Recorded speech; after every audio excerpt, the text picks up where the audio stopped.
Hello दोस्तों, स्वागत है आप सभी का हमारे online channel Aaradhya RAS academy में। दोस्तों, राजस्थान में आयोजित रीट भर्ती परीक्षा 2021 के नवीनतम पाठ्यक्रम के अनुसार दोस्तों भारतीय इतिहास को दोस्तों तीन भागों में बांटा गया है: प्राचीन, मध्यकालीन और आधुनिक।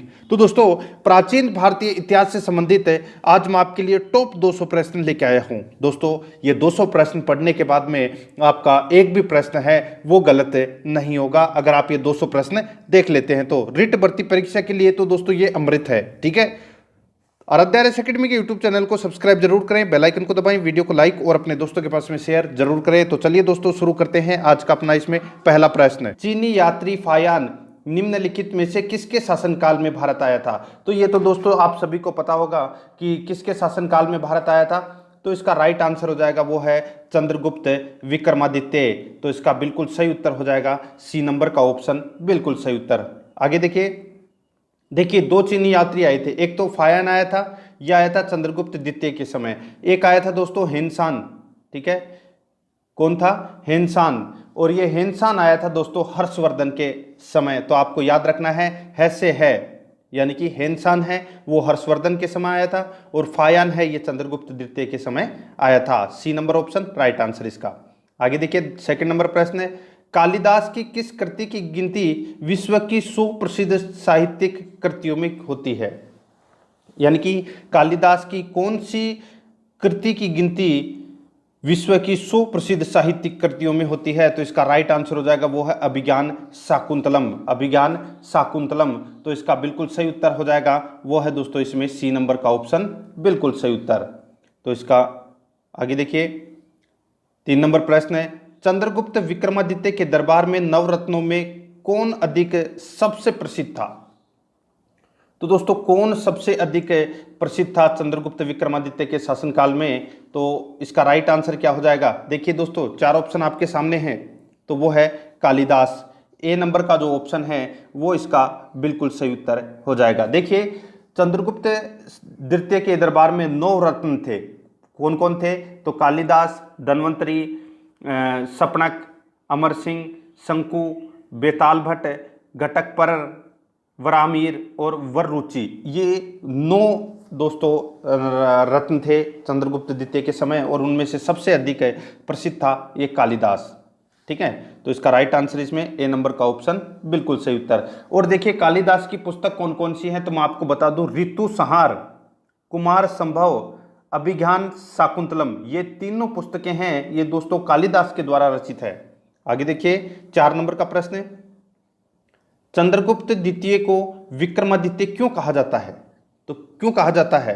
तो दोस्तों देखिए उसकी उज्जैन शासकों पर विजय के फलस्वरूप दोस्तों इनको विक्रमादित्य कहा जाता है। याद रखना। तो इसका राइट आंसर हो जाएगा इसमें ए नंबर का ऑप्शन, बिल्कुल सही उत्तर हो जाएगा। ठीक है, और क्या क्या उपाधियां हैं चंद्रगुप्त द्वितीय की? तो देखिए परम भागवत, सिंह चंद्र, सिंह विक्रम, अजीत विक्रम, विक्रमांक।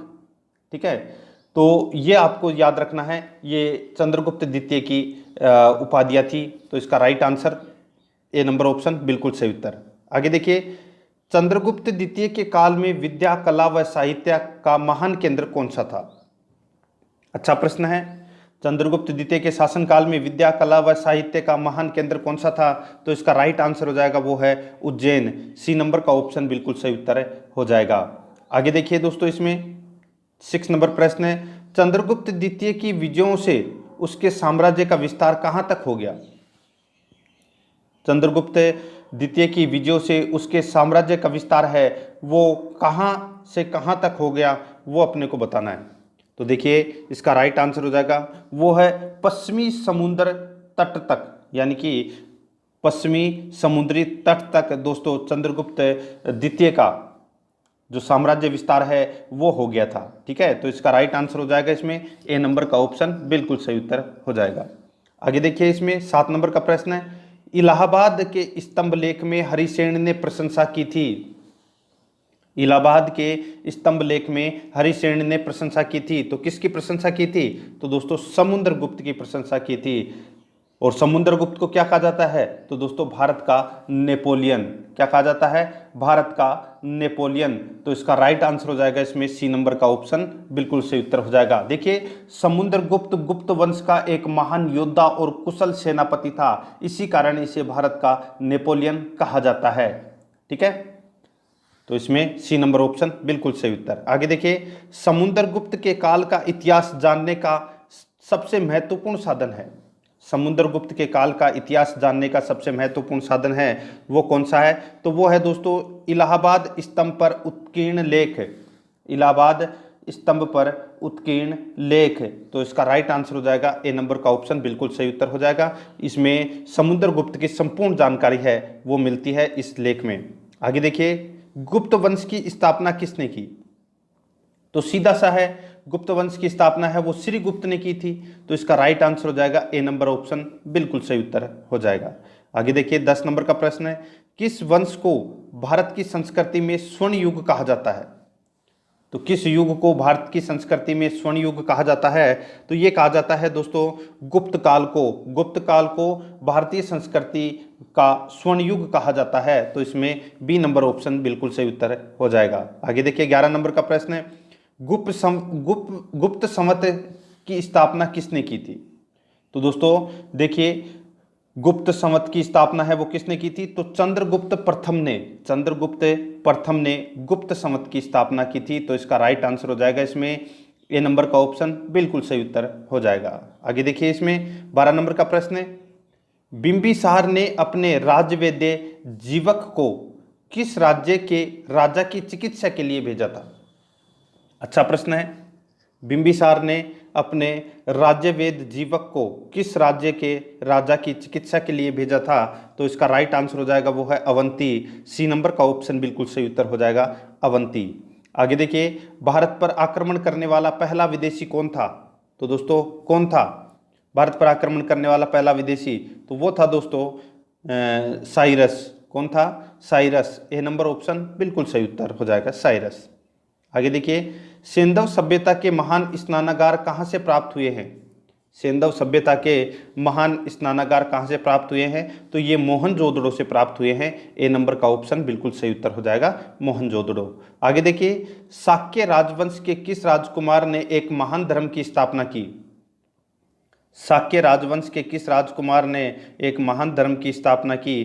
तो वो है दोस्तों इसमें सिद्धार्थ है। तो इसमें बी नंबर का ऑप्शन बिल्कुल सही उत्तर हो जाएगा। सिद्धार्थ ने एक महान धर्म की स्थापना की थी। आगे देखिए, बौद्ध धर्म के प्रवर्तक गौतम बुद्ध का जन्म कब और कहाँ हुआ था? ये तो दोस्तों आप सभी को पता होना चाहिए। जो गौतम बुद्ध का जो जन्म है वो दोस्तों कब और कहाँ पर हुआ था, ये अपने को इसमें बताना है। तो इसका राइट आंसर हो जाएगा 623 ईस्वी पूर्व। 623 ईस्वी पूर्व में दोस्तों लुम्बिनी में, कहाँ पर? लुम्बिनी में हुआ था। तो इसका राइट आंसर हो जाएगा इसमें बी नंबर का ऑप्शन बिल्कुल सही उत्तर हो जाएगा। ठीक है, लुम्बिनी में हुआ था गौतम बुद्ध का जन्म। बी नंबर ऑप्शन बिल्कुल सही उत्तर। आगे देखिए, हड़प्पा सभ्यता के विलुप्त हो जाने का कारण क्या माना जाता है? हड़प्पा सभ्यता के विलुप्त हो जाने का कारण है वो क्या माना जाता है? तो देखिए, हड़प्पा सभ्यता के विस्तार के साथ भूमि की उर्वरता का निरंतर कम होना, दूसरा है बाढ़ों का आ जाना, तीसरा है विजातियों का आक्रमण। इन तीनों की वजह से, ये 3 प्रमुख कारण है दोस्तों, इन्हीं की वजह से दोस्तों हड़प्पा सभ्यता के विलुप्त हो जाने का पता चलता है। तो इसका राइट आंसर हो जाएगा इसमें डी नंबर का ऑप्शन उपयुक्त सभी कारण। नेक्स्ट है, कालीबंगा कहाँ स्थित है? कालीबंगा कहाँ पर स्थित है? तो ये दोस्तों राजस्थान में हनुमानगढ़ में स्थित है। तो इसका राइट आंसर हो जाएगा बी नंबर ऑप्शन बिल्कुल सही उत्तर। आगे देखिए, सिंधु घाटी की सभ्यता के लोगों का धर्म मुख्यतः किस पर आधारित था? तो धर्म है वो मुख्यतः किस पर आधारित था? तो वो है मातृ देवी की पूजा पर, यानी कि मातृ सत्तात्मक थी सिंधु घाटी सभ्यता। ठीक है, तो इसका राइट आंसर हो जाएगा सी नंबर का ऑप्शन बिल्कुल सही उत्तर।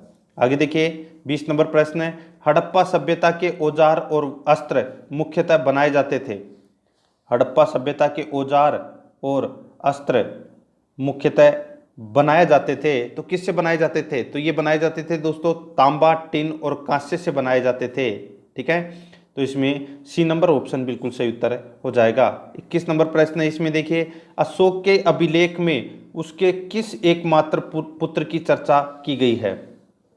अशोक के किस यानी कि अशोक के अभिलेख में उसके किस एकमात्र पुत्र की चर्चा की गई है, तो इसका राइट आंसर हो जाएगा वो है तीवर। बी नंबर का ऑप्शन बिल्कुल सही उत्तर हो जाएगा तीवर। ठीक है, आगे देखिए इसमें जैन ग्रंथों की रचना किस लिपि में हुई थी। तो जैन ग्रंथों की रचना है ये कौन सी लिपि में हुई थी, तो प्राकृत लिपि में हुई थी जैन ग्रंथों की रचना। ए नंबर ऑप्शन बिल्कुल सही उत्तर हो जाएगा। आगे देखिए वैदिक काल के लोगों ने धातुओं का प्रयोग किया, उनमें से पहला धातु था। वैदिक काल में लोगों ने धातुओं का प्रयोग किया, उनमें से पहला धातु था, तो कौन सा था पहला धातु, तो वो था दोस्तों तांबा। ए नंबर का ऑप्शन बिल्कुल सही उत्तर हो जाएगा। आगे देखिए सूर्य देवता सावित्री को संबोधित प्रसिद्ध गायत्री मंत्र किस में उल्लेखित है। तो ये तो दोस्तों आप सभी को पता होगा कि जो गायत्री मंत्र है ये कहाँ से लिया गया है, तो ये ऋग्वेद से लिया गया है। कहाँ से, ऋग्वेद संहिता से लिया गया है। तो अपना राइट आंसर हो जाएगा ए नंबर का ऑप्शन बिल्कुल सही उत्तर। देखिए ऋग्वेद में 10 मंडल, 1028 श्लोक और करीबन 10,600 मंत्र हैं। ठीक है, ये आपको इसमें याद रखना है। ए नंबर ऑप्शन बिल्कुल सही उत्तर। 25 नंबर प्रश्न है, इसमें देखिए वैदिक कालीन नदी परुष्णी जिसके तट पर 10 राजाओं का युद्ध हुआ था उसका आधुनिक नाम क्या है। देखिए परुष्णी है ये इसका वर्तमान नाम है रावी। क्या नाम है, रावी नदी। ठीक है, रावी नदी है, इसका प्राचीन नाम क्या था, परुष्णी, याद रखना है आपको। ठीक है, तो इसका राइट आंसर हो जाएगा इसमें बी नंबर का ऑप्शन बिल्कुल सही उत्तर हो जाएगा।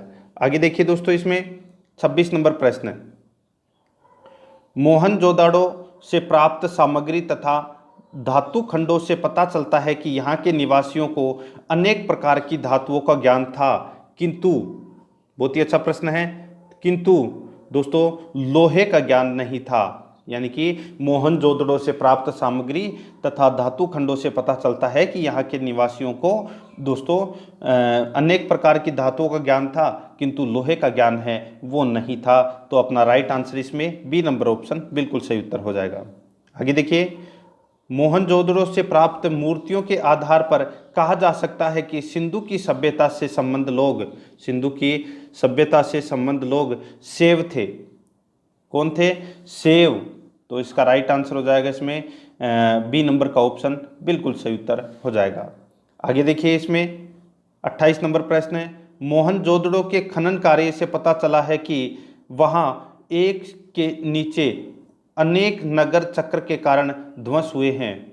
इन नगरों की संख्या बताई कितनी जाती है। दोबारा देखिए, अच्छा प्रश्न है। मोहनजोदाड़ो के खनन कार्य से पता चलता है कि वहाँ एक के नीचे अनेक नगर चक्र के कारण ध्वंस हुए। इन नगरों की संख्या दोस्तों कितनी है, तो ये तो आप सभी को पता होगा, मैंने आपको बताया भी था दोस्तों 3। ठीक है, डी नंबर का ऑप्शन इसका राइट आंसर हो जाएगा 3। नगरों की संख्या कितनी थी, 3। आगे देखिए हड़प्पा एक प्राचीन नगर का ध्वंसावशेष है जिसका पता मोहनजोदड़ो की खुदाई के बाद चला। यह स्थान दोस्तों कहाँ पर है, तो ये स्थान है दोस्तों पाकिस्तान के मोंटगोमरी ज़िले में।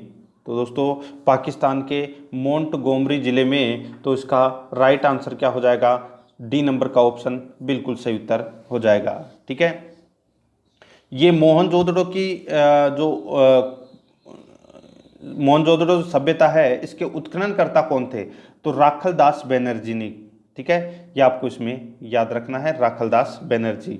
आगे देखिए इसमें सिंधु सभ्यता का विस्तार कहाँ से कहाँ तक था। तो देखिए सिंधु सभ्यता का विस्तार है वो दोस्तों 12,99,660 वर्ग किलोमीटर पर ये सिंधु घाटी सभ्यता है, ये फैली हुई थी। और इस सभ्यता का अगर विस्तार देखें अपन, तो देखिए पंजाब, सिंध, बलूचिस्तान, गुजरात, राजस्थान और पश्चिमी उत्तर प्रदेश तक दोस्तों ये विस्तृत थी। तो इसका राइट आंसर हो जाएगा वो है इसमें कौन सा, तो वो है डी नंबर का ऑप्शन डी नंबर का ऑप्शन इसका राइट आंसर हो जाएगा। पंजाब, सिंध, काठियावाड़, उत्तरी पश्चिमी सीमा प्रांत तथा गंगा यमुना के दो आब तक। ठीक है, तो इसमें डी नंबर का ऑप्शन बिल्कुल सही उत्तर हो जाएगा। आगे देखिए, मोहनजोदाड़ो नामक टीले के नीचे कोई प्राचीन नगर बसा हुआ था। इसका पता श्री मार्शल और श्री राखलदास बनर्जी ने सन कौन सी सन में लगाया था इसका पता? तो ये लगाया था दोस्तों 1920 में पता लगाया था। ठीक है, तो इसका राइट आंसर क्या हो जाएगा? सी नंबर का ऑप्शन बिल्कुल सही उत्तर हो जाएगा। ठीक है, आगे देखिए, इसमें 32 नंबर प्रश्न है, मोहनजोदाड़ो में पुरातात्विक खनन कार्य, मोहनजोदड़ो में पुरातात्विक खनन कार्य है, ये कब किया गया? ये किया गया दोस्तों 1922 में। किसके द्वारा? राखलदास बनर्जी के द्वारा किया गया था। कौन सी नदी के तट पर है? तो सिंधु नदी के तट पर स्थित है। कहाँ पर है ये मोहनजोदड़ो? तो ये लरकाना जिला पाकिस्तान में है। ठीक है, क्या मिला है यहाँ से? तो 3 मुख वाले देवता पशुपतिनाथ की मूर्ति मिली है, नर्तकी की कांस्य मूर्ति मिली है, विशाल अन्नागार व स्नानागार मिले हैं, और सूती वस्त्र भी मिले हैं मोहनजोदड़ो से। ठीक है, तो इसमें बी नंबर ऑप्शन बिल्कुल सही उत्तर हो जाएगा। 1922 में राखलदास बनर्जी के द्वारा किया गया था। आगे देखिए, मोहनजोदाड़ो किस भाषा का शब्द है? तो ये कौन सी भाषा का शब्द है? तो ये दोस्तों सिंधी भाषा का शब्द है। डी नंबर ऑप्शन बिल्कुल सही उत्तर हो जाएगा, सिंधी भाषा। आगे देखिए, मोहनजोदड़ो का शाब्दिक अर्थ क्या है? तो इसका शाब्दिक अर्थ है मुर्दों का टीला। क्या अर्थ है? मुर्दों का टीला। तो इसका राइट आंसर हो जाएगा इसमें बी नंबर का ऑप्शन बिल्कुल सही उत्तर हो जाएगा। ठीक है, आगे देखिए दोस्तों, इसमें 35 नंबर प्रश्न है, मोहनजोदड़ो एक प्राचीन नगर का ध्वंसावशेष है। ठीक है, इस परंपरा के कुछ अन्य नगरों का भी पता चला है। कहा जाता है कि मोहनजोदाड़ो की इस सभ्यता ईसा से यानी कि लगभग कितने वर्ष पूर्व की ये सभ्यता है? तो सीधा सा है, इसका राइट आंसर हो जाएगा करीब 3000 वर्ष पूर्व की ये सभ्यता है। तो इसका राइट आंसर हो जाएगा इसमें ए नंबर का ऑप्शन बिल्कुल सही उत्तर हो जाएगा। आगे देखिए, इसमें बुद्ध को ज्ञान की प्राप्ति कहाँ हुई? तो दोस्तों बुद्ध को ज्ञान की प्राप्ति है वो कहाँ पर हुई? तो ये हुई थी दोस्तों बोध गया में। कहाँ पर? बोध गया में हुई थी। तो इसका राइट आंसर क्या हो जाएगा? वो है ए नंबर का ऑप्शन बिल्कुल सही उत्तर हो जाएगा। ठीक है, बोध गया, याद रखना, बहुत ही अच्छा प्रश्न है। और महात्मा बुद्ध ने अपना प्रथम उपदेश है वो कहाँ पर दिया था? सारनाथ में दिया था। ठीक है, ये भी आपको इसमें याद रखना है। आगे देखिए, इसमें 37 नंबर प्रश्न है, सारनाथ में अपना प्रथम प्रवचन किसने दिया था? तो मैंने अभी आपको बताया दोस्तों, सारनाथ में अपना प्रथम प्रवचन किसने दिया था? तो ये दिया था दोस्तों किसने? महात्मा बुद्ध ने। महात्मा बुद्ध ने। तो इसका राइट आंसर हो जाएगा इसमें सी नंबर ऑप्शन बिल्कुल सही उत्तर हो जाएगा। आगे देखिए, 38 नंबर प्रश्न है, अजंता की गुफाओं में चित्र किस काल के हैं? अजंताओं की गुफा में चित्र है वो किस काल के हैं? तो वो है गुप्त वंश के चित्र हैं दोस्तों इसमें अजंता की गुफाओं में। ठीक है, गुप्त वंश के काल के चित्र हैं। तो इसमें बी नंबर ऑप्शन बिल्कुल सही उत्तर हो जाएगा। 39 नंबर प्रश्न है, गुप्तकालीन आर्थिक दशा की प्रमुख विशेषता क्या थी? गुप्तकालीन आर्थिक दशा की प्रमुख विशेषता क्या थी? तो दोस्तों क्या थी प्रमुख विशेषता? वो है उद्योग धंधों व कृषि को प्रोत्साहन। उद्योग धंधों व कृषि को प्रोत्साहन इसकी प्रमुख विशेषता थी। ए नंबर का ऑप्शन बिल्कुल सही उत्तर हो जाएगा। आगे देखिए, इसमें 40 नंबर प्रश्न है, गुर्जर प्रतिहार वंश की स्थापना की थी। गुर्जर प्रतिहार वंश की स्थापना है वो किसने की थी? तो ये की थी दोस्तों किसने? तो देखिए नागभट्ट प्रथम। नागभट्ट प्रथम इसका राइट आंसर हो जाएगा। ये वास्तविक संस्थापक माने जाते हैं गुर्जर प्रतिहार वंश के। तो इसका राइट आंसर हो जाएगा ए नंबर ऑप्शन बिल्कुल सही उत्तर। आगे देखिए, 41 नंबर प्रश्न है, वर्तमान गणित में दशमलव प्रणाली आविष्कारक का श्रेय निम्न में से किस युग को जाता है? यानी कि वर्तमान गणित में दशमलव प्रणाली आविष्कारक का श्रेय निम्न में से किस युग को जाता है? तो ये जाता है दोस्तों कौन से युग को? तो ये गुप्त युग को जाता है इसका श्रेय। ठीक है, तो इसमें बी नंबर ऑप्शन बिल्कुल सही उत्तर हो जाएगा। आगे देखिए, गुप्तकालीन बौद्ध शिक्षा का महान केंद्र कौन सा था? गुप्तकालीन बौद्ध शिक्षा का महान केंद्र कौन सा था? तो इसका राइट आंसर हो जाएगा वो है दोस्तों नालंदा। सी नंबर का ऑप्शन बिल्कुल सही उत्तर हो जाएगा। और आप सभी को पता होना चाहिए दोस्तों, नालंदा विश्वविद्यालय की स्थापना है वो किसके द्वारा की गई थी? तो ये कुमारगुप्त के द्वारा की गई थी। ठीक है, तो ये इसका राइट आंसर हो जाएगा सी नंबर का ऑप्शन बिल्कुल सही उत्तर। आगे देखिए, दो महाकाव्य रामायण और महाभारत का संहिताकरण गुप्त काल के दौरान संभवतः किस शताब्दी में हुआ? अच्छा प्रश्न है। इसमें देखिए, दो महाकाव्य रामायण और महाभारत का संहिताकरण गुप्त काल के दौरान संभवतः किस शताब्दी में हुआ?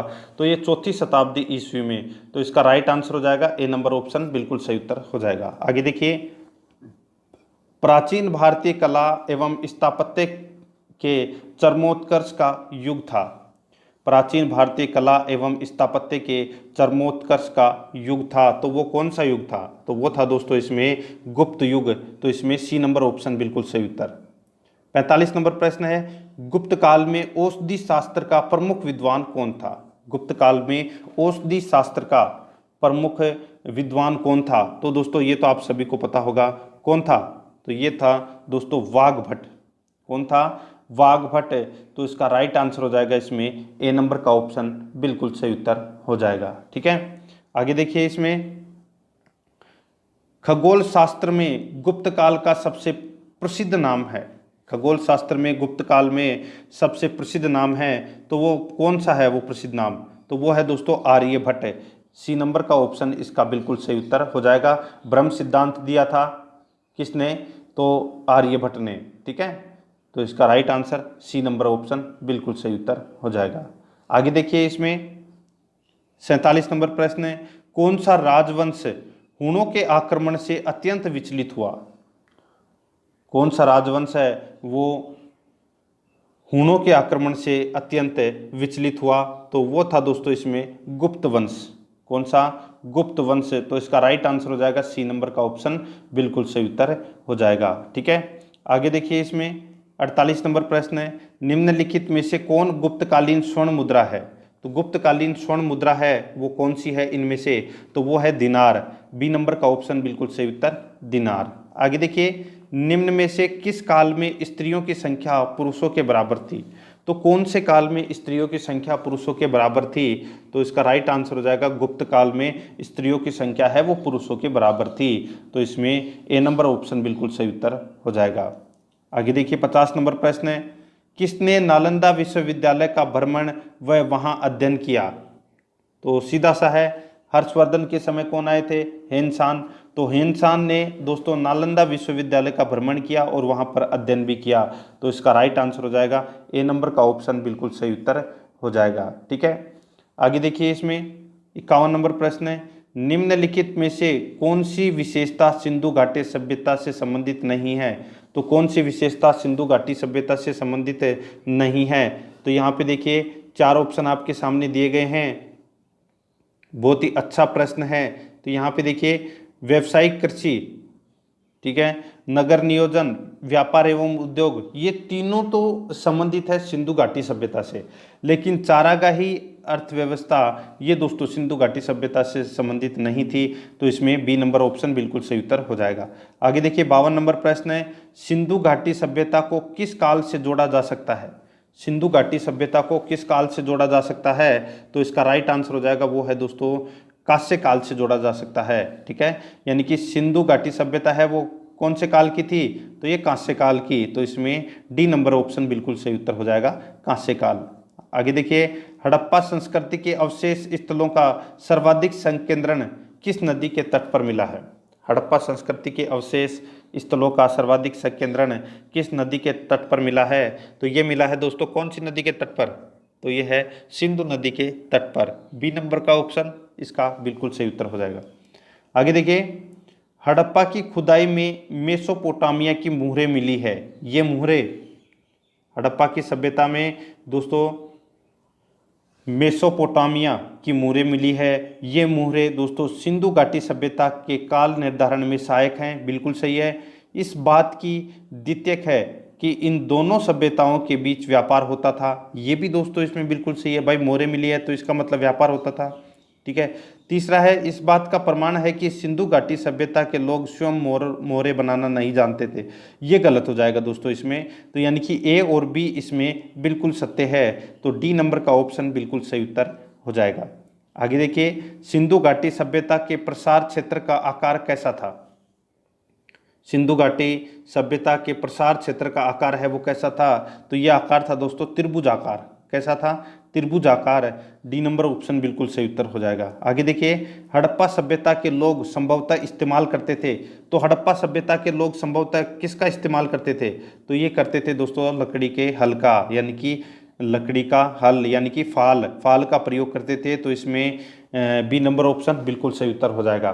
57 नंबर प्रश्न है, इसमें देखिए, सिंधु घाटी सभ्यता के स्थानों की खुदाई में मिले अवशेषों से पता लगता है कि सिंधु घाटी सभ्यता के स्थानों की खुदाई से मिले अवशेषों से पता लगता है कि दोस्तों इनके मकान प्राय 2 मंजिल के होते थे।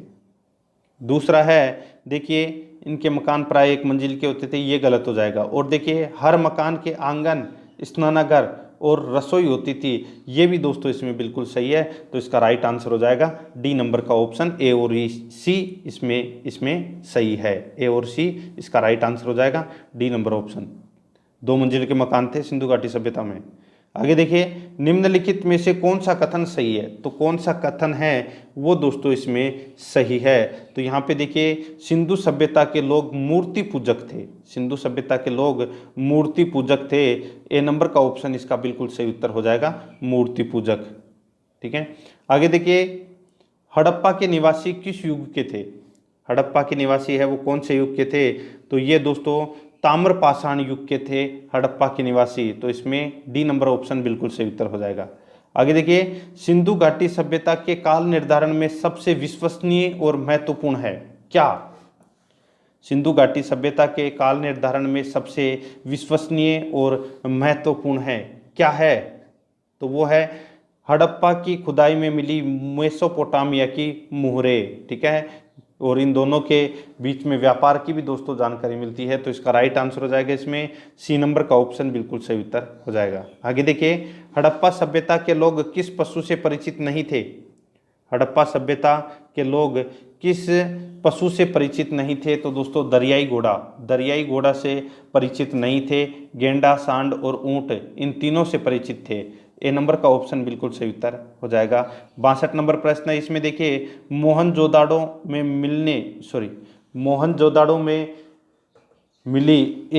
मिली है ये। ठीक है। मोहनजोदाड़ो में मिली एक बड़ी इमारत के भग्नावशेष को विद्वान अन्नागार यानी कि अन्न रखने का भंडार मानते हैं। तो दोस्तों ये पक्की ईंटों से बना था। ठीक है। तो इसका राइट आंसर हो जाएगा इसमें सी नंबर ऑप्शन सही उत्तर। 63 नंबर प्रश्न है, सिंधु सभ्यता के लोग विश्व की तत्समकालीन सभ्यताओं से किन बातों में आगे थे? सिंधु सभ्यता के लोग विश्व की तत्समकालीन सभ्यताओं से किस बातों में आगे थे? तो इसका राइट आंसर हो जाएगा कौन सी बातों में आगे थे? तो ये थे दोस्तों कपास की खेती में, उत्तम नगर आयोजन में, पक्की ईंटों का प्रचुर उपयोग में। तो इसका राइट आंसर हो जाएगा डी नंबर का ऑप्शन ए, बी, सी तीनों इसमें सही है। आगे देखिए 64 नंबर प्रश्न है, हड़प्पावासी किस फसल से अनभिज्ञ थे? हड़प्पावासी किस फसल से अनभिज्ञ थे? तो इसका राइट आंसर हो जाएगा वो है गन्ने से। डी नंबर का ऑप्शन बिल्कुल सही उत्तर हो जाएगा गन्ने से। आगे देखिए, सिंधु घाटी सभ्यता के लोग नाना प्रकार की सब्जियां, अन्न तथा फलों का उपयोग करते थे। मुख्य रूप से वे, सिंधु घाटी सभ्यता के लोग नाना प्रकार की सब्जियां, अन्न तथा फलों का उपयोग करते थे। मुख्य रूप से वे दोस्तों निरामिष और सामिष दोनों का सेवन करते थे। निरामिष तथा सामिष दोनों का सेवन करते थे। तो इसका राइट आंसर हो जाएगा सी नंबर का ऑप्शन बिल्कुल सही उत्तर हो जाएगा। ठीक है। आगे देखिए, इसमें 66 नंबर प्रश्न है, सिंधु घाटी सभ्यता से संबंध लोगों के मनोरंजन का मुख्य साधन क्या था? तो लोगों के मनोरंजन का मुख्य साधन क्या था सिंधु घाटी सभ्यता में? तो वो है नृत्य तथा गायन था। एवं पासे यानी कि चौपड़ खेलने में भी उनकी रुचि थी। तो इसका राइट आंसर हो जाएगा बी नंबर का ऑप्शन बिल्कुल सही उत्तर हो जाएगा। ये मनोरंजन का साधन था, नृत्य, गायन और पासे खेलने पासे खेलने में भी। ठीक है, तो इसका right answer B number option सही उत्तर हो जाएगा। 67 नंबर प्रश्न है, इसमें देखिए सिंधु घाटी सभ्यता के लोग, सिंधु घाटी सभ्यता के लोग दोस्तों सूती तथा ऊनी वस्त्र बनाना जानते थे। सूती तथा ऊनी वस्त्र बनाना जानते थे। मैंने आपकी अभी थोड़ी देर पहले बताया था मोहनजोदड़ो सभ्यता से दोस्तों सूती वस्त्र प्राप्त हुआ है। ठीक है, बी नंबर ऑप्शन इसका बिल्कुल सही उत्तर हो जाएगा। आगे देखिए दोस्तों, इसमें 68 नंबर प्रश्न है, सिंधु घाटी सभ्यता के लोग लगभग सभी स्थानों पर दुर्ग के अवशेष प्राप्त हुए हैं। यानी कि सिंधु घाटी सभ्यता के लोग लगभग सभी स्थानों पर दुर्ग के अवशेष प्राप्त हुए हैं। निम्नलिखित में से किस स्थान पर दुर्ग का अवशेष नहीं मिला है? तो दोस्तों कौन से स्थान पर दुर्ग का अवशेष नहीं मिला है? तो यहाँ पे देखिए चार ऑप्शन आपके सामने हैं, रोपड़, कोटदीजी और चंदूड़ो। इन तीनों स्थानों से दोस्तों दुर्ग के अवशेष मिले हैं, लेकिन कालीबंगा से कोई दुर्ग का अवशेष नहीं मिला। तो इसका राइट आंसर हो जाएगा डी नंबर का ऑप्शन बिल्कुल सही उत्तर हो जाएगा।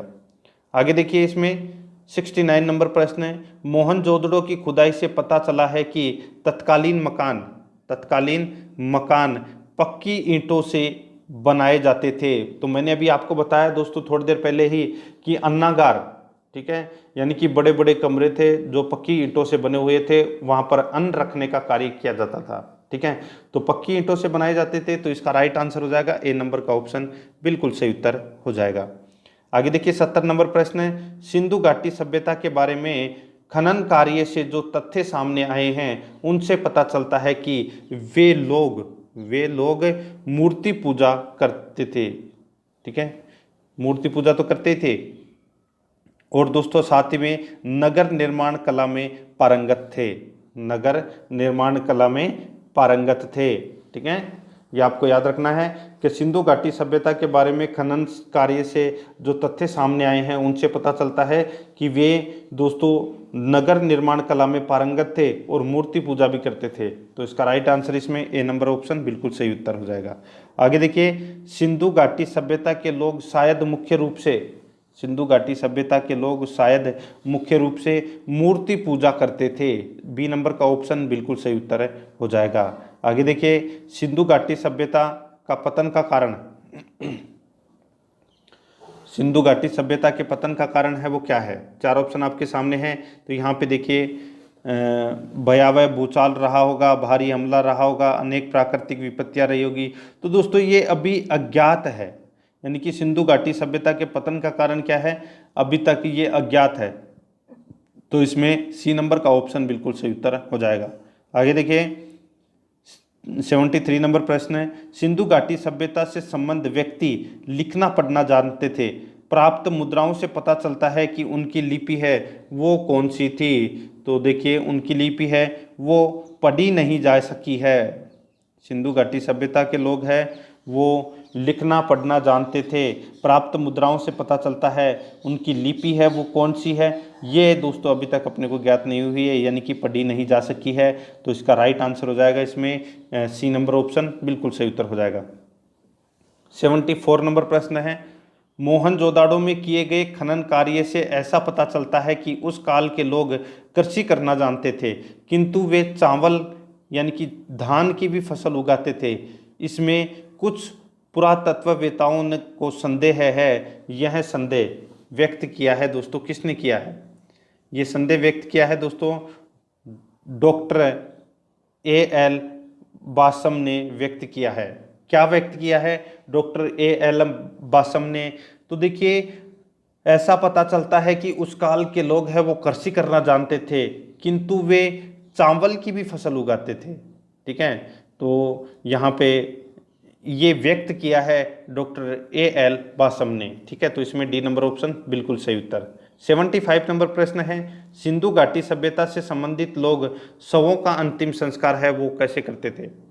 सिंधु घाटी सभ्यता के लोग शवों का अंतिम संस्कार कैसे करते थे? तो यहाँ पे देखिए जलाकर करते थे, बिल्कुल करते थे। गाड़ कर करते थे, ये बिल्कुल करते थे।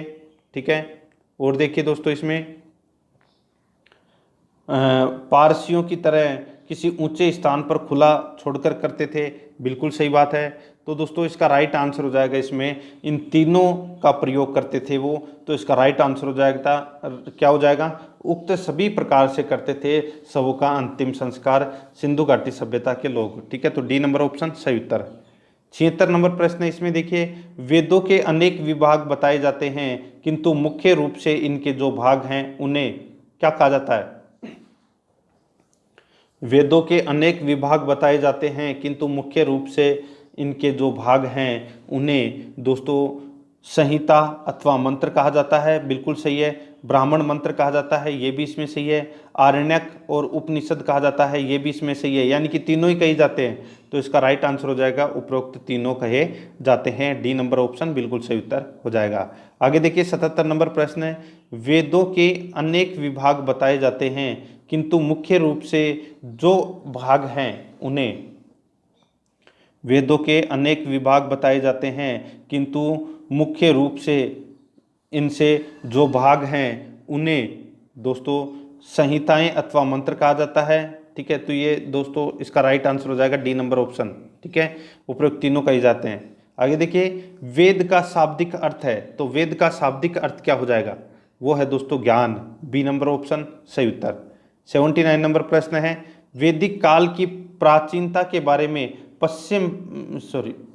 यहाँ पे देखिए, वैदिक काल की प्राचीनता के बारे में पंडित बाल Gangadhar Tilak, Jacobi, Max Muller, विंटरनीत्ज प्रभृति विद्वानों ने अलग अलग मत है वो व्यक्त किए हैं। श्री तिलक ने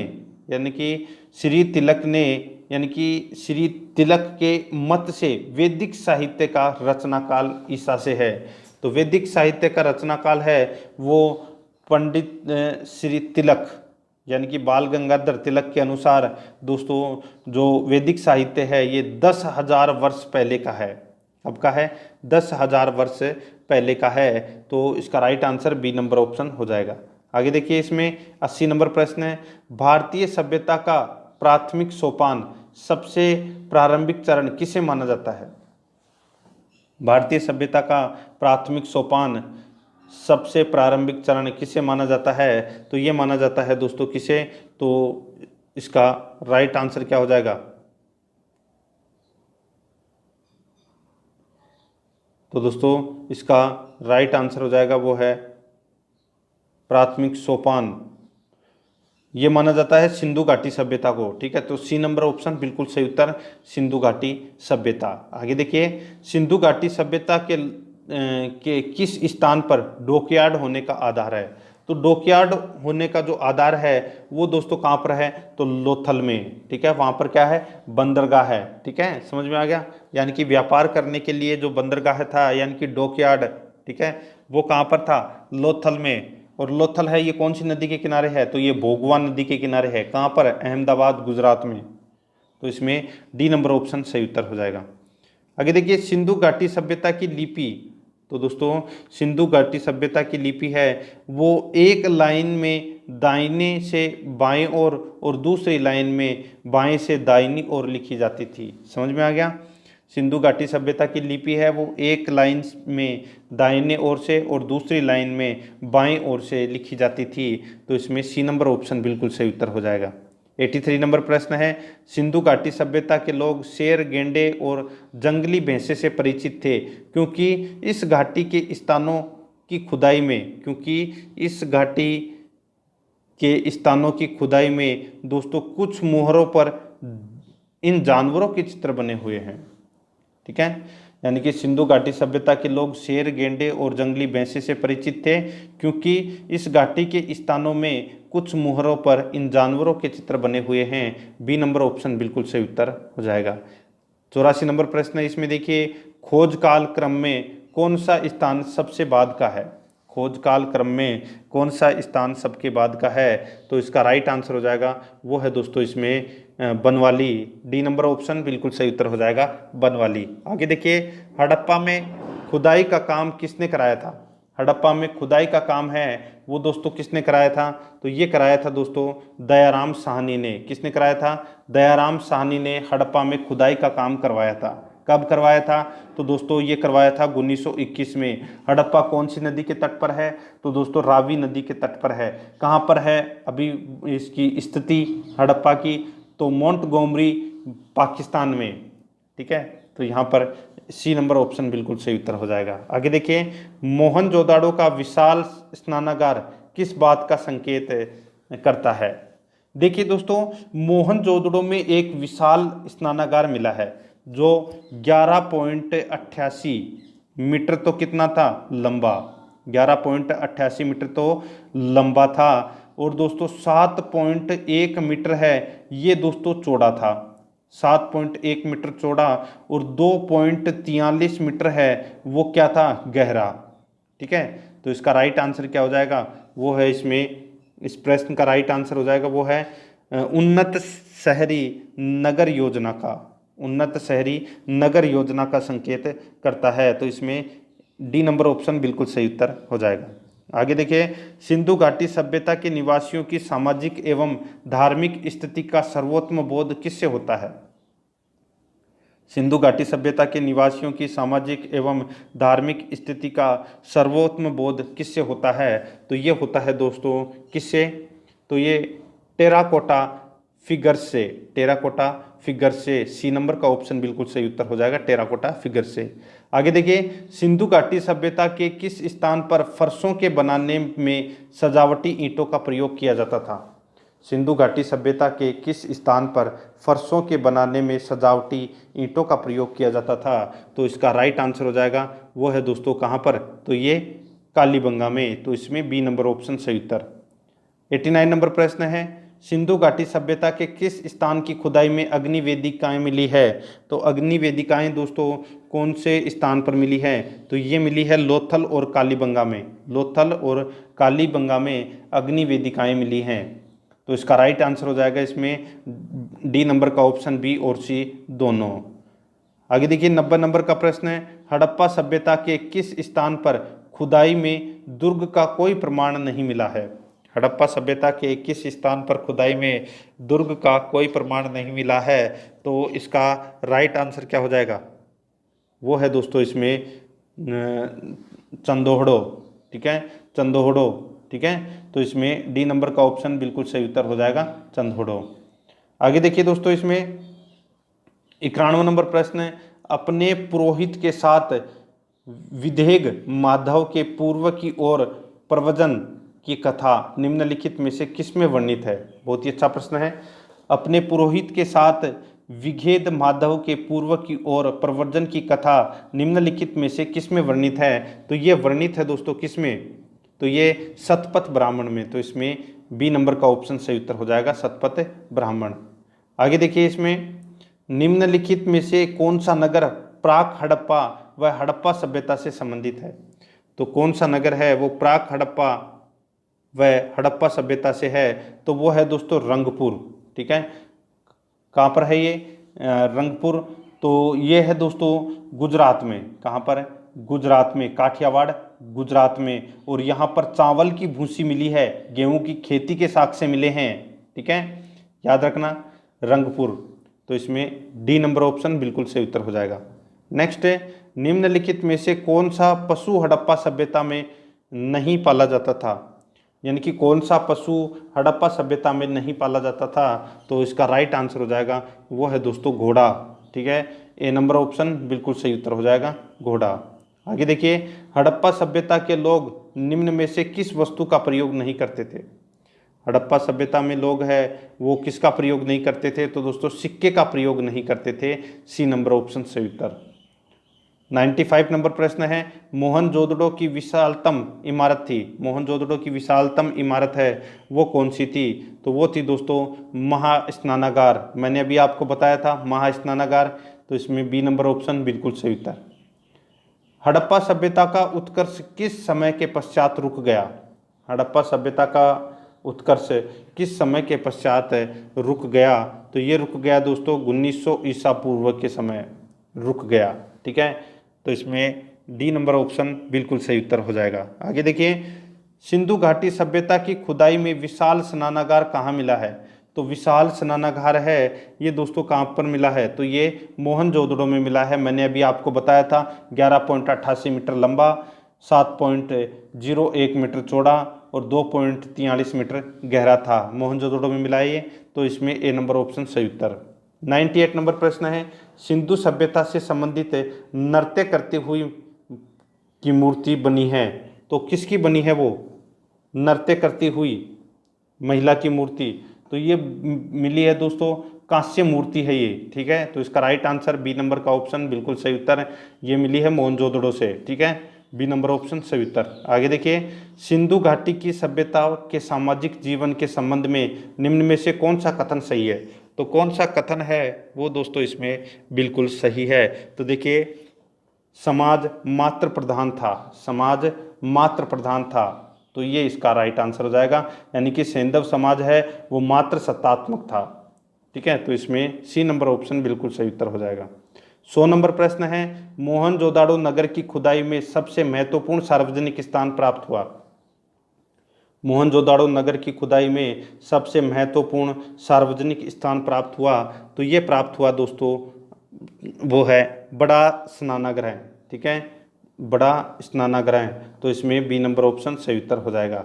अब देखिए 101 नंबर प्रश्न, 100 प्रश्न तो अपने कंप्लीट हो चुके हैं, ठीक है, 100 प्रश्न और बाकी हैं। तो दोस्तों आपको मेरे साथ में चलना है, 100 प्रश्नों का और भी टेस्ट देना है।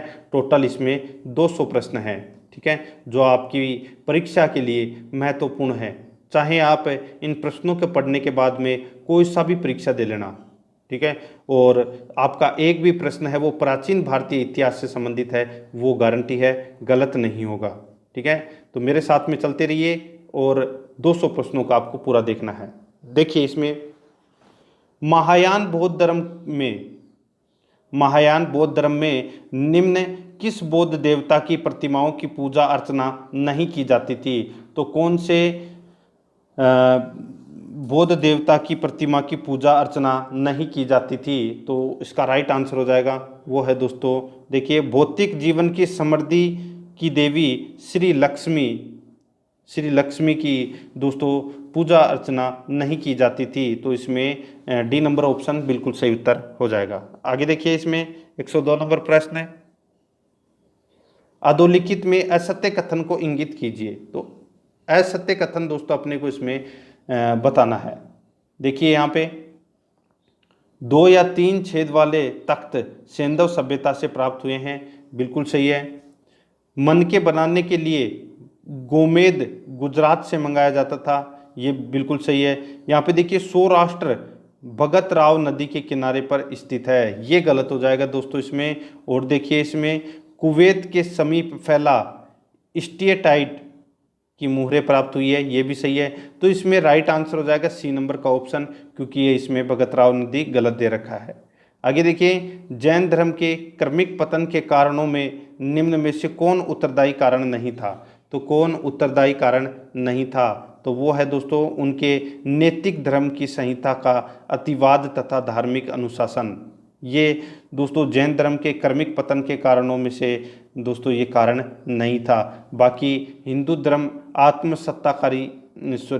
आत्मसातकारी शक्ति, विदेशी आक्रांताओं और अन्य लोगों द्वारा उनके मंदिरों का निवास, बाकी तीनों इसमें सही है। सी नंबर का ऑप्शन अपना राइट आंसर हो जाएगा। 104 नंबर प्रश्न है, अधोलिखित ग्रंथों में से किसमें गुप्तकालीन प्रशासन एवं नीतियों का उल्लेख होता है? तो गुप्तकालीन प्रशासन एवं नीतियों का उल्लेख है वो किस में होता है? तो ये होता है दोस्तों कामंदकीय नीति शास्त्र। कामंदकीय नीति शास्त्र में गुप्तकालीन प्रशासन एवं नीतियों का उल्लेख है वो मिलता है। तो इसमें सी नंबर ऑप्शन सही उत्तर हो जाएगा। आगे देखिए, हेनसान के विवरणों में निम्नलिखित में से किसका उल्लेख नहीं मिलता? तो किसका उल्लेख है वो नहीं मिलता? तो देखिए कान्यकुब्ज, नालंदा, प्रयाग, इन तीनों का दोस्तों उल्लेख मिलता है हेनसान के विवरणों में, लेकिन इस प्रश्न का राइट आंसर हो जाएगा वो है इनमें से कोई नहीं, ठीक है। तो इसका बिल्कुल सही उत्तर हो जाएगा डी नंबर का ऑप्शन। यहाँ पे डी नंबर ऑप्शन इसका बिल्कुल सही उत्तर है। नेक्स्ट इसमें देखिए, निम्नलिखित में से किसको मंदसौर प्रशस्ति का रचयिता माना जाता है? तो मंदसौर प्रशस्ति का रचयिता है वो किसे माना जाता है? तो ये माना जाता है दोस्तों वत्स भट्टी। इसको वत्स भट्टी और वासुल को। तो इसका राइट आंसर हो जाएगा डी नंबर ऑप्शन ए और बी दोनों। 107 नंबर प्रश्न है, राजेश्वर के निम्नलिखित ग्रंथों में से भारत की भौगोलिक स्थिति का विस्तार पूर्वक वर्णन प्राप्त होता है? तो भारत की भौगोलिक स्थिति का विस्तार पूर्वक वर्णन प्राप्त होता है तो ये होता है दोस्तों काव्य मीमांसा में। किसमें? काव्य मीमांसा में। ए नंबर ऑप्शन सही उत्तर हो जाएगा। आगे देखिए, अर्थशास्त्र में प्रयुक्त परिमितार्थ एवं शासनहर शब्दों का आशय निम्नलिखित में से किससे है? अर्थशास्त्र में प्रयुक्त परिमितार्थ एवं शासनहर शब्दों का आशय निम्नलिखित में से किससे है? तो दोस्तों ये किससे है? तो ये राजदूतों से है। सी नंबर का ऑप्शन बिल्कुल सही उत्तर हो जाएगा, राजदूतों से। 109 नंबर प्रश्न है, इसमें देखिए, कौटिल्य के अपने अर्थशास्त्र में निसृष्टार्थ शब्द का प्रयोग है। अधोलिखित में से ये किसके लिए प्रयुक्त हैं? तो ये किसके लिए प्रयुक्त हैं? तो इसका राइट आंसर हो जाएगा वो है दोस्तों यहाँ पे दो, देखिए कौन सा है? निसृष्टार्थ ये शब्द है, ये दोस्तों संदेश वाहकों के लिए है। किसके लिए? संदेश वाहकों के लिए। तो इसमें डी नंबर ऑप्शन सही उत्तर, संदेश वाहकों के लिए। नेक्स्ट है, निम्नलिखित में से विदेशी यात्री ने राष्ट्रकूटों के बारे में विवरण दिया है।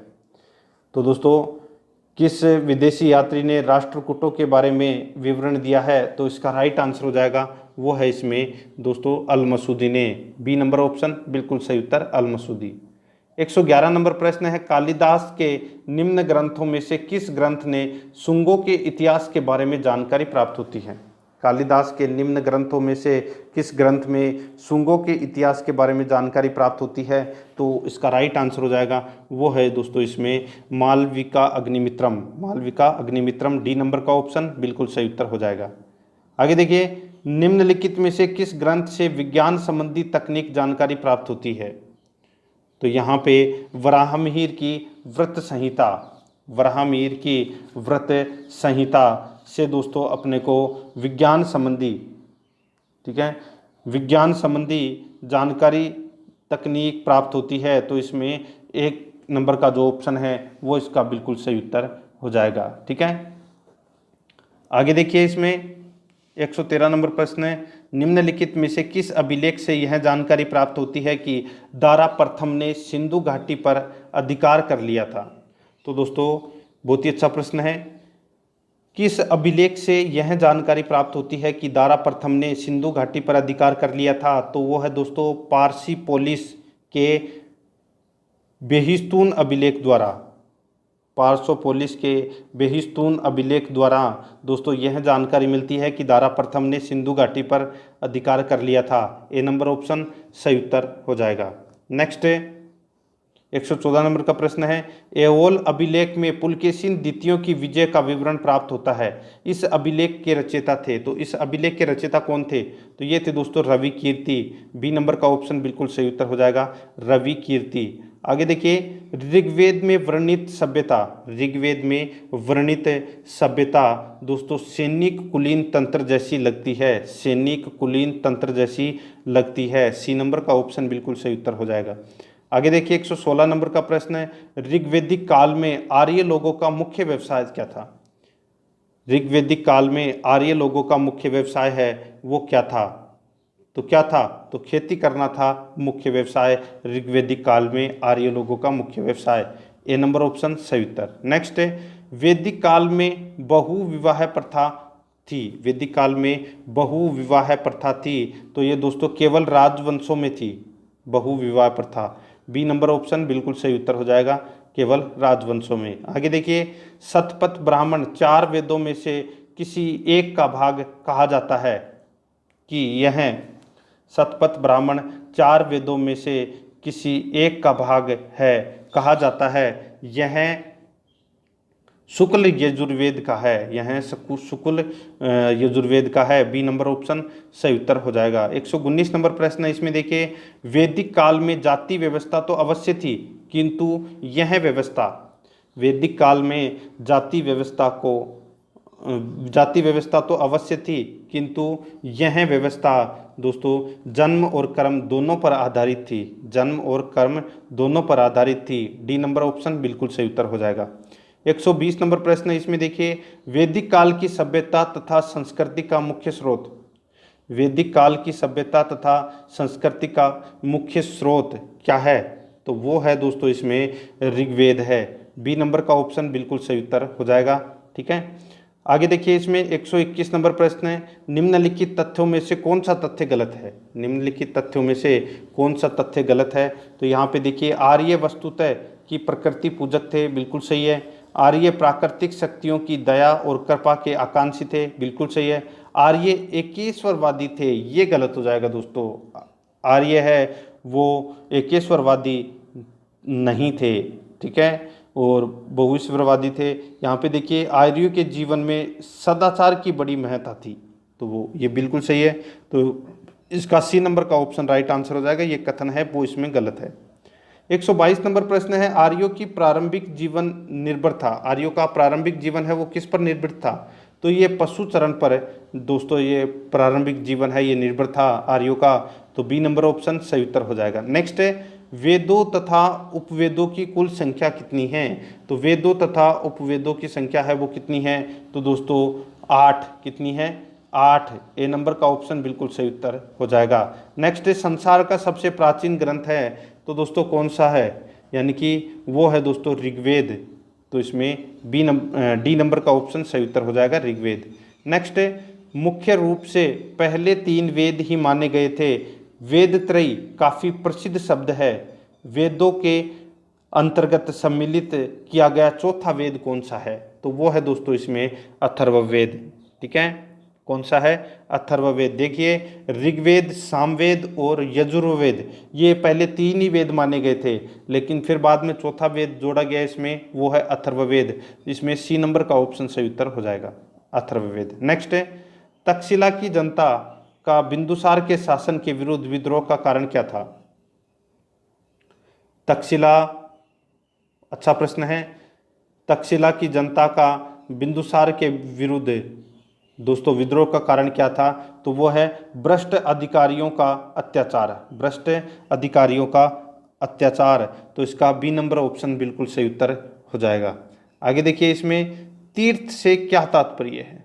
तीर्थ से क्या तात्पर्य है? तो इससे तात्पर्य क्या हो जाएगा कि चंद्रगुप्त मौर्य के 18 प्रमुख प्रशासनिक अधिकारी थे, उनको बोलते थे दोस्तों तीर्थ।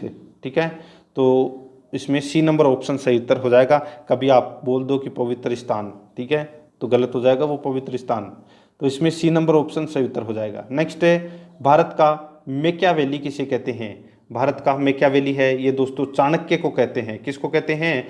चाणक्य को कहते हैं भारत का मैकियावेली। आगे देखिए, 10 राजन युद्ध किस नदी के किनारे लड़ा गया था? ये लड़ा गया था दोस्तों 10 राजन युद्ध है, ये कौन सी नदी के किनारे लड़ा गया?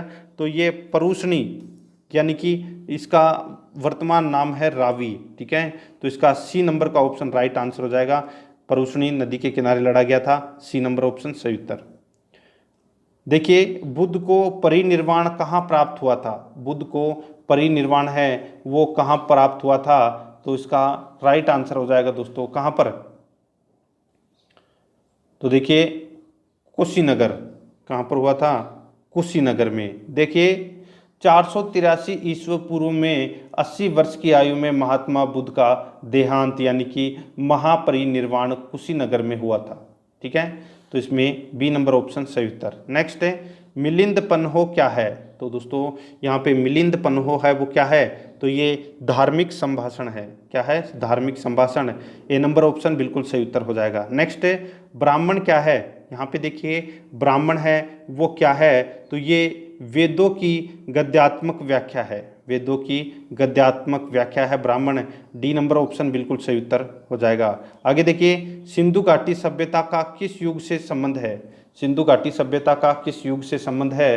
तो इसका राइट आंसर हो जाएगा वो है दोस्तों इसमें प्रस्तर धातु युग में। प्रस्तर धातु युग से, तो इसमें सी नंबर ऑप्शन सही उत्तर हो जाएगा, प्रस्तर धातु युग।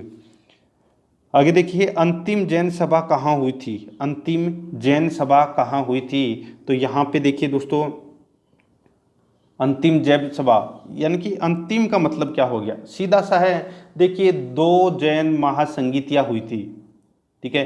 पहली जो जैन संगीति हुई थी दोस्तों, वो हुई थी पाटलिपुत्र में। पहली जैन संगीति हुई थी पाटलिपुत्र में, ठीक है। और दूसरी जैन संगीति हुई थी दोस्तों वल्लभी में। ये दो ही जैन संगीति हुई थी। तो यहाँ पे अंतिम जैन सभा हुई थी तो ये वल्लभी, यानी कि बी नंबर ऑप्शन सही उत्तर हो जाएगा। 135 नंबर प्रश्न है, निम्न में से कौन वैदिक देवता नहीं है? तो वैदिक देवता है वो कौन नहीं है? तो वो है दोस्तों कृष्ण। कृष्ण है, ये वैदिक देवता नहीं है। नेक्स्ट है, सिंधु सभ्यता की मुख्य विशेषता क्या थी? सिंधु सभ्यता की मुख्य विशेषता है वो क्या थी? तो वो है नगर योजना। बी नंबर ऑप्शन सही उत्तर, नगर योजना। नेक्स्ट है, आदि ग्रंथ का संकलन किसके द्वारा हुआ था? आदि ग्रंथ का संकलन है ये किसके द्वारा हुआ था? ये हुआ था दोस्तों गुरु अर्जुन देव के द्वारा। डी नंबर ऑप्शन बिल्कुल सही उत्तर हो जाएगा, गुरु अर्जुन देव। नेक्स्ट है, प्राचीन काल में कन्या के पिता को वर द्वारा एक जोड़ी बैल प्रदान करना किस विवाह के नाम से जाना जाता था? प्राचीन काल में कन्या के पिता को वर द्वारा एक जोड़ी बैल प्रदान करना किस विवाह के नाम से जाना जाता था? तो इसका राइट आंसर क्या हो जाएगा? वो है दोस्तों इसमें आर्ष विवाह है। किस नाम से जाना जाता था? तो आर्ष विवाह के नाम से। डी नंबर ऑप्शन बिल्कुल सही उत्तर, आर्ष विवाह। नेक्स्ट है, प्राचीन काल में कन्या के पिता को वर द्वारा एक जोड़ी बैल प्रदान किस विवाह के नाम से किया जाता था? तो राइट आंसर हो जाएगा, इसका भी मतलब क्या हो जाएगा? आर्ष विवाह, ठीक है। आगे देखिए, नल दमयंती की कहानी का फारसी में अनुवाद करने वाला था, यानी कि नल दमयंती की फारसी भाषा में की कहानी का फारसी भाषा में अनुवाद है वो किसने किया था? तो ये किया था दोस्तों फेजी ने।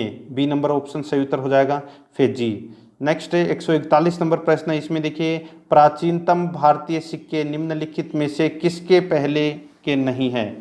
प्राचीनतम भारतीय सिक्के निम्नलिखित में से किसके पहले के नहीं हैं? तो इसका राइट आंसर हो जाएगा, वो है दोस्तों इसमें यह लैकुलिस का जन्म स्थान। सॉरी, देखिए यहाँ पे क्या पूछा है कि प्राचीन भारतीय सिक्के निम्नलिखित में से किसके पहले के नहीं हैं?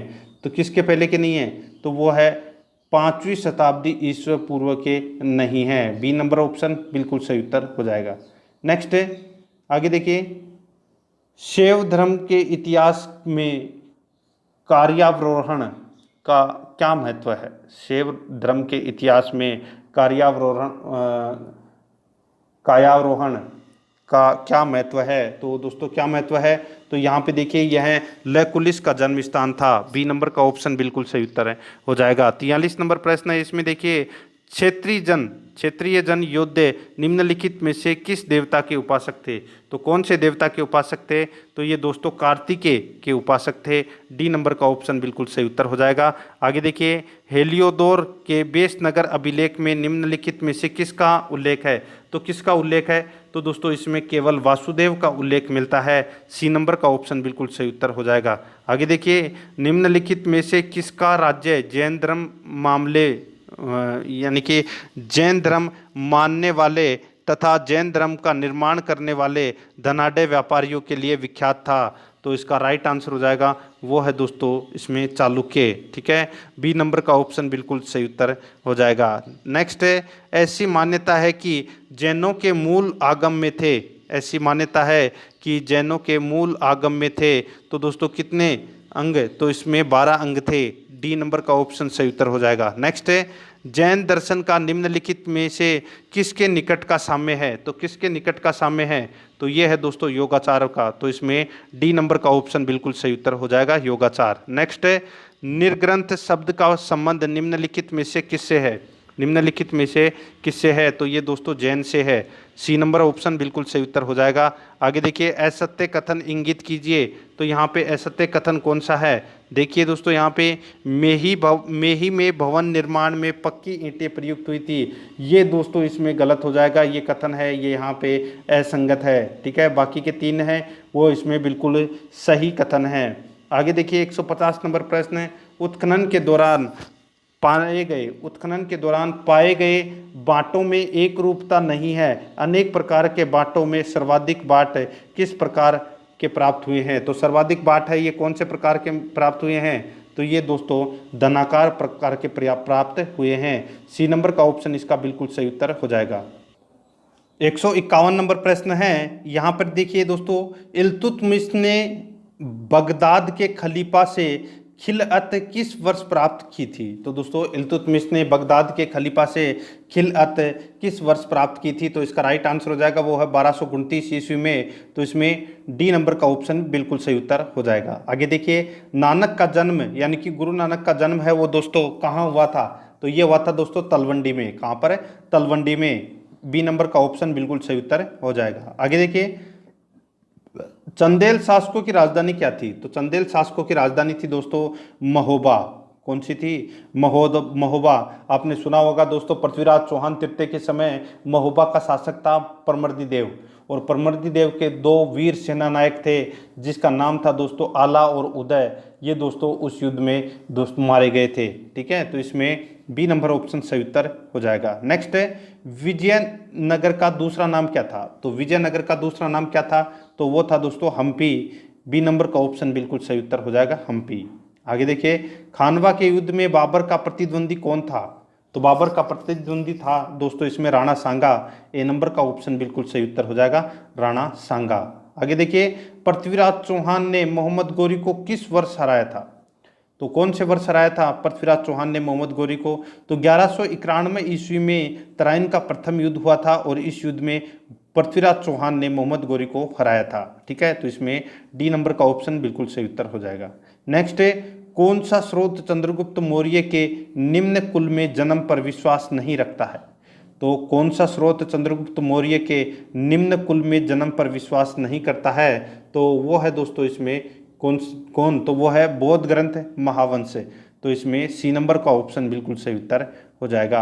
158 नंबर प्रश्न है, इसमें देखिए, 8वीं शताब्दी में देवल क्या था, तो देवल क्या था 8वीं शताब्दी में, तो ये दोस्तों बंदरगाह था। क्या था, बंदरगाह है। बी नंबर का ऑप्शन सही उत्तर हो जाएगा, बंदरगाह है। आगे देखिए, किस राजा के पास अशोक ने राजदूत नहीं भेजा था, किस राजा के पास अशोक ने राजदूत नहीं भेजा था, तो इसका राइट आंसर हो जाएगा वो है दोस्तों देखिए मार्क्स के पास में भेजा था, एंटीगोनस गोनोटोस के पास में भेजा था, टालेमी फिलोडेल्फस तो इसके पास में भेजा था, लेकिन यूथिडेमोस के पास में नहीं भेजा था।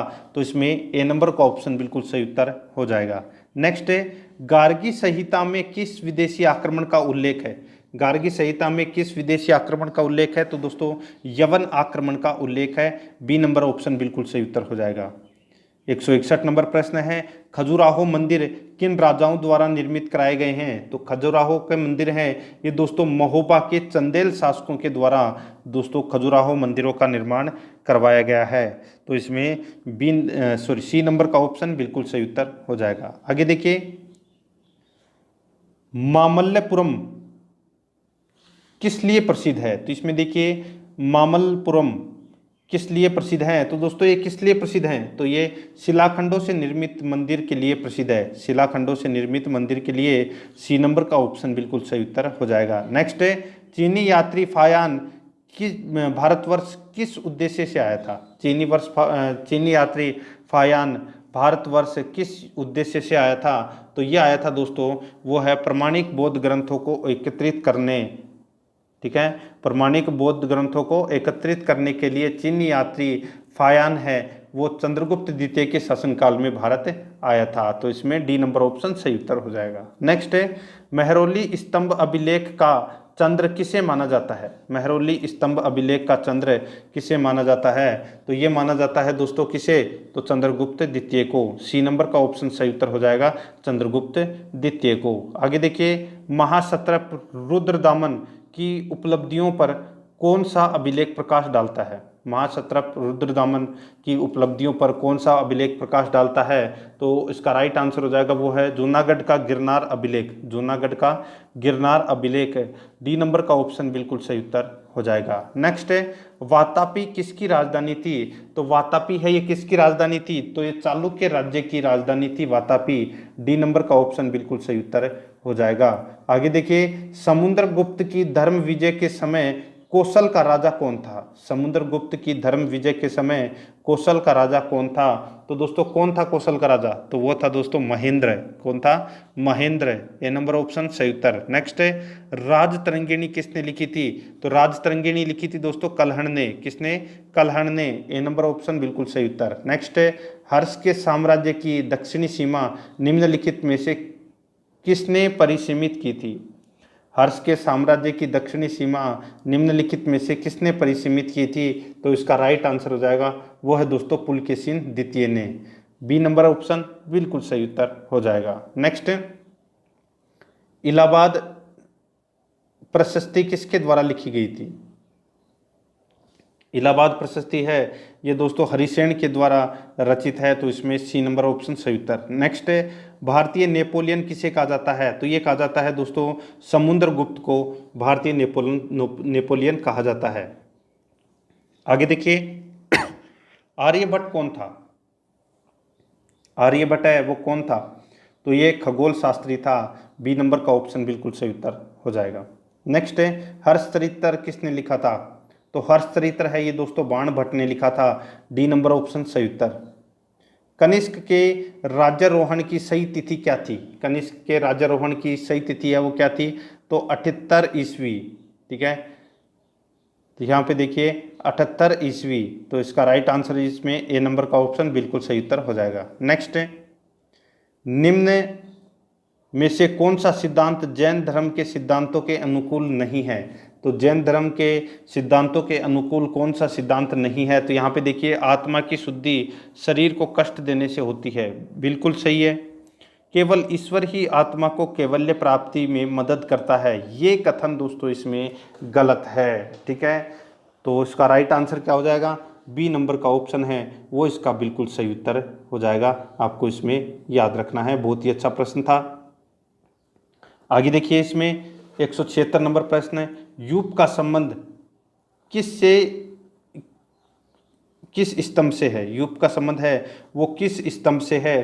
तो ये दोस्तों यज्ञ स्तंभ से है यूप का संबंध, बी नंबर ऑप्शन बिल्कुल सही उत्तर हो जाएगा। आगे देखिए चित्रित दूसर मध्यभांड का संबंध किस काल से है? तो किस काल से है? तो ये दोस्तों वैदिक काल से है चित्रित दूसर मध्यभांड का संबंध, तो इसमें बी नंबर ऑप्शन सही उत्तर हो जाएगा। नेक्स्ट है आहत सिक्के के निर्माण में प्रयुक्त मुख्य धातु थी। आहत सिक्के के निर्माण में प्रमुख मुख्य धातु थी, तो वो धातु कौन सी थी? तो वो थी दोस्तों तांबा। ठीक है, बी नंबर ऑप्शन सही उत्तर हो जाएगा तांबा। नेक्स्ट है आगे देखिए 179 नंबर प्रश्न प्राचीन वैदिक ग्रंथों में निम्नलिखित में से किसका उल्लेख नहीं है? तो किसका उल्लेख है वो नहीं मिलता, तो इसका राइट आंसर हो जाएगा वो है दोस्तों बाल विवाह का उल्लेख है वो नहीं मिलता, ए नंबर ऑप्शन बिल्कुल सही उत्तर। नेक्स्ट है ऋग्वेद में निम्न में से किस देवता का उल्लेख नहीं है? तो ऋग्वेद में किस देवता का उल्लेख है वो नहीं है, तो वो है ब्रह्मा, सी नंबर ऑप्शन बिल्कुल सही उत्तर हो जाएगा। नेक्स्ट है ऋग्वेद कितने मंडलों में विभक्त है? ऋग्वेद कितने मंडलों में विभक्त है?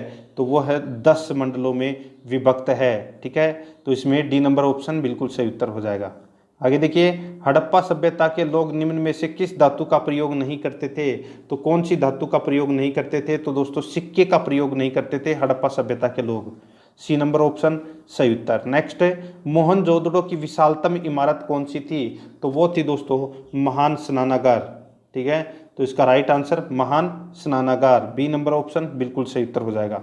नेक्स्ट है हड़प्पा सभ्यता का उत्कर्ष किस समय के पश्चात रुक गया था? तो ये मैंने आपको बताया था थोड़ी देर पहले ही, 1900 ईस्वी पूर्व है। ठीक है, नेक्स्ट है कवि कालिदास किसकी आराधना करके प्रतिभाशाली बने? तो यहाँ पे देखिए कवि कालिदास किसकी आराधना करके प्रतिभाशाली बने, तो दोस्तों भगवती की आराधना करके दोस्तों प्रतिभाशाली बने थे। ए नंबर ऑप्शन सही उत्तर हो जाएगा। नेक्स्ट है, निम्नलिखित में से किस स्थान पर भारत व रोम के बीच व्यापार के प्रमाण प्राप्त हुए हैं। तो दोस्तों किस स्थान पर भारत व रोम के बीच व्यापार के प्रमाण प्राप्त हुए हैं, तो वो है दोस्तों अरिकमेडु। ठीक है, तो इसमें ए नंबर ऑप्शन सही उत्तर हो जाएगा अरिकमेडु। आगे देखिए, हीनयान व महायान में मतभेद का निम्न में से कौन सा कारण नहीं है। हीनयान व महायान में मतभेद का निम्न में से कौन सा कारण नहीं था, तो वो है दोस्तों देखिए संस्कृत भाषा का प्रयोग, बोधिसत्वों की पूजा, मूर्ति पूजा। तो ये तीनों कारण थे, लेकिन धन की लालसा नहीं थी, तो इसमें डी नंबर ऑप्शन सही उत्तर हो जाएगा। 188 नंबर प्रश्न है, इसमें देखिए उस संप्रदाय का वास्तविक नाम क्या है जिसे बाद में जैन धर्म कहा गया। जिसे बाद में जैन धर्म कहा गया तो वो है निर्ग्रंथ। डी नंबर ऑप्शन बिल्कुल सही उत्तर हो जाएगा, निर्ग्रंथ। आगे देखिए, महावीर को परम ज्ञान की प्राप्ति किस स्थान पर हुई थी। महावीर को परम ज्ञान की प्राप्ति किस स्थान पर हुई थी, तो ये हुई थी दोस्तों कहाँ पर, तो जाम्बिक ग्राम में, जाम्बिक ग्राम में। बी नंबर ऑप्शन बिल्कुल सही उत्तर हो जाएगा। नेक्स्ट है, निम्नलिखित में से कौन सा सिद्धांत उपनिषद से संबंधित नहीं है। तो कौन सा सिद्धांत है ये उपनिषद से संबंधित नहीं है, तो वो है दुख सिद्धांत। बी नंबर ऑप्शन बिल्कुल सही उत्तर हो जाएगा, दुख सिद्धांत। आगे देखिए, गौतम बुद्ध द्वारा उपदिष्ट निर्वाण का अर्थ है। गौतम बुद्ध द्वारा उपदिष्ट निर्वाण का अर्थ है, तो वो क्या है, तो वो है दोस्तों इसमें जन्म मरण के चक्र से मुक्ति। जन्म मरण के चक्र से मुक्ति। बी नंबर ऑप्शन सही उत्तर हो जाएगा। नेक्स्ट है, द्वितीय संगम का स्थान था। तो दोस्तों द्वितीय संगम का स्थान है वो कौन सा था, तो वो था दोस्तों कपालपुरम। कौन सा, कपालपुरम। सी नंबर का ऑप्शन बिल्कुल सही उत्तर, कपालपुरम। नेक्स्ट है, सिंध सभ्यता के लोग निम्न में से किसकी खेती नहीं करते थे। तो दोस्तों सिंध सभ्यता के लोग निम्न में से किसकी खेती नहीं करते थे, तो इसका राइट आंसर हो जाएगा वो है दोस्तों चावल की खेती है वो नहीं करते थे। बी नंबर ऑप्शन सही उत्तर हो जाएगा। नेक्स्ट, चतुर्थ बौद्ध संगीति किसके शासनकाल में संपन्न हुई थी, तो ये दोस्तों कनिष्क के समय संपन्न हुई थी चतुर्थ बौद्ध संगीति। बी नंबर ऑप्शन सही उत्तर। नेक्स्ट है, कार्ले किसके लिए प्रसिद्ध है। कार्ले है वो किसके लिए प्रसिद्ध है, तो ये दोस्तों कनिष्क के लिए, कार्ले है ये किसके लिए प्रसिद्ध है, तो ये प्रसिद्ध है दोस्तों गुफा मंदिर के लिए प्रसिद्ध है कार्ले। ये नंबर का ऑप्शन बिल्कुल सही उत्तर हो जाएगा। नेक्स्ट आगे देखिए, स्यादवाद मूल रूप से किस दर्शन से संबंधित है। स्यादवाद मूल रूप से किस दर्शन से संबंधित है, तो इसका राइट आंसर हो जाएगा वो है दोस्तों जैन धर्म से। ए नंबर ऑप्शन बिल्कुल सही उत्तर हो जाएगा। आगे देखिए, विजयनगर साम्राज्य के राजस्व विभाग का क्या नाम था। विजयनगर साम्राज्य के राजस्व विभाग का क्या नाम था, तो उसका नाम था दोस्तों अथवन। बी नंबर ऑप्शन बिल्कुल सही उत्तर हो जाएगा, अथवन। आगे देखिए, निम्नलिखित में से कौन सा कथन सही है, तो कौन सा कथन है वो दोस्तों इसमें सही है, तो देखिए गुप्त काल में शूद्रों की स्थिति गिरी। गुप्त काल में शूद्रों की स्थिति गिरी, ये दोस्तों इसमें कथन है वो सत्य है। डी नंबर ऑप्शन इसका राइट आंसर हो जाएगा। और 99 नंबर प्रश्न है, कल्हण द्वारा रचित राजतरंगिणी में वर्णन है। तो दोस्तों राजतरंगिणी में किसका वर्णन है, तो कश्मीर के क्रमबद्ध इतिहास का वर्णन मिलता है राजतरंगिणी पुस्तक में। और यह पुस्तक है ये कल्हण के द्वारा लिखी गई थी, तो इसमें बी नंबर ऑप्शन सही उत्तर हो जाएगा। और प्राचीन भारत के इतिहास का आज का अपना अंतिम प्रश्न है, तारीख ए हिंद का लेखक कौन है। तो दोस्तों तारीख ए हिंद का लेखक है वो अलबरूनी है। ए नंबर ऑप्शन बिल्कुल सही उत्तर हो जाएगा। मित्रों, प्राचीन भारतीय इतिहास के मैंने आपको टॉप 200 प्रश्न हैं वो कंप्लीट करवा दिए हैं, ठीक है। और आपने ये 200 प्रश्न हैं वो देखे, आपको बहुत बहुत धन्यवाद। और इन प्रश्नों को दोस्तों रट लेना, क्योंकि आपकी परीक्षा की दृष्टि से ये अत्यंत महत्वपूर्ण प्रश्न है जो परीक्षा में बार बार पूछे गए हैं। अभी तक पूरे भारत में ये बार बार पूछे जा चुके हैं ये सारे के सारे प्रश्न, ठीक है, विभिन्न एग्जामों में। तो मित्रों, आराध्या आरएस एकेडमी के यूट्यूब चैनल को सब्सक्राइब जरूर करें, बेल आइकन को दबाएं, वीडियो को लाइक और अपने दोस्तों के पास में शेयर जरूर करें। मिलते हैं दोस्तों नेक्स्ट वीडियो में। जय हिंद, जय भारत।